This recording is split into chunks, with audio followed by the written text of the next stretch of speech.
160 g de pois chiches. Couvrir d'eau les pois chiches et laisser tremper toute une nuit. Alors ce processus permet de faire gonfler le pois chiche et ainsi d'avoir une cuisson plus courte et surtout une meilleure digestion. Après une nuit de trempage, videz l'eau et rincez bien les pois chiches. Déposez les pois chiches dans un blender et ajoutez 750 ml d'eau.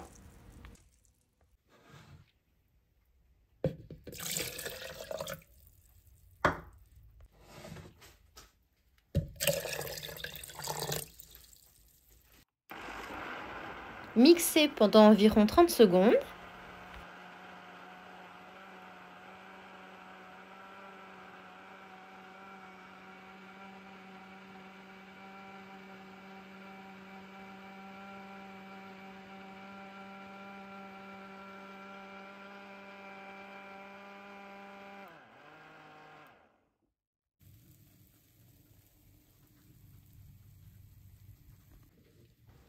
Et ajoutez 500 ml d'eau supplémentaire.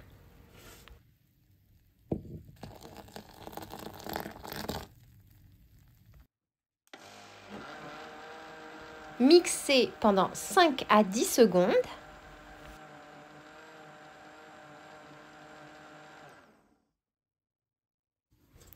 Puis filtrez le lait de pois chiche. Alors vous pouvez très bien utiliser des sacs à lait végétal pour filtrer votre lait vegan, mais je trouve qu'ils sont quand même très chers pour ce que c'est. Du coup, j'utilise des sacs de fruits et légumes réutilisables qui sont vendus en grande surface pour à peine quelques centimes.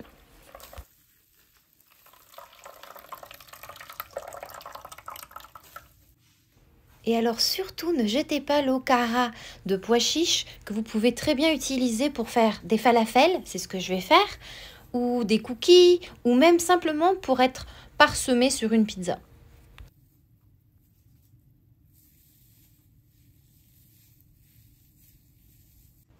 Puis chauffez à feu très doux le lait de pois chiche.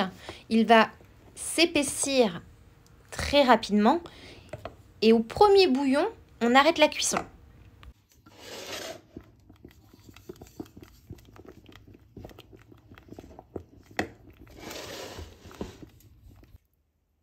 Alors, vous pouvez très bien l'utiliser ainsi et directement faire vos yaourts de pois chiches juste comme ça. On n'ajoute rien d'autre et c'est très bon. Ou alors, on en profite pour en faire un yaourt riche en probiotiques et on ajoute 4 à 5 cuillères à soupe de jus de légumes fermentés. Ça ne se ressent pas dans le goût du yaourt, je vous rassure tout de suite. Mais attention, il faut retenir qu'on ne verse le jus fermenté uniquement quand le mélange a refroidi. Sinon, vous perdrez tous les bienfaits, toutes les vitamines. Mélangez, puis ajoutez un bouchon d'extrait de vanille. Ça peut être toute autre chose, ça peut être tout ce que vous voulez en goût. Vous pouvez aussi très bien l'ajouter une fois que votre yaourt sera prêt. Vous n'êtes pas obligé de le faire maintenant. Moi ici, j'ajoute de la vanille. Verser dans des moules individuels et mettre au frigo pendant quelques heures.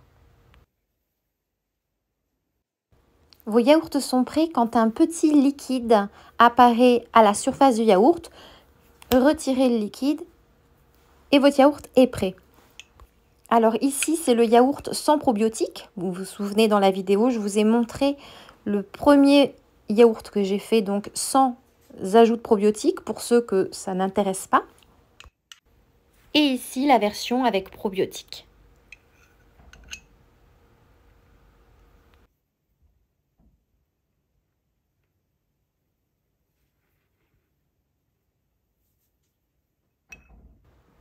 Alors c'est à ce moment-là que vous pouvez sucrer votre yaourt végétal.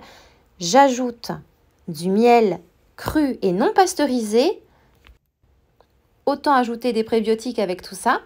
Et ensuite, à ma guise, selon mes envies du moment, ajouter des raisins secs. Alors, petite astuce pour ceux pour qui la texture les dérange, donnez un petit coup de fouet à vos yaourts végétaux pour obtenir la consistance d'un yaourt crémeux onctueux. Et je vous rassure tout de suite, la cuillère en inox ne va pas réduire les propriétés, les bienfaits de votre yaourt végétal puisqu'elle n'y sera plongée que quelques secondes, le temps d'apporter ça à votre bouche.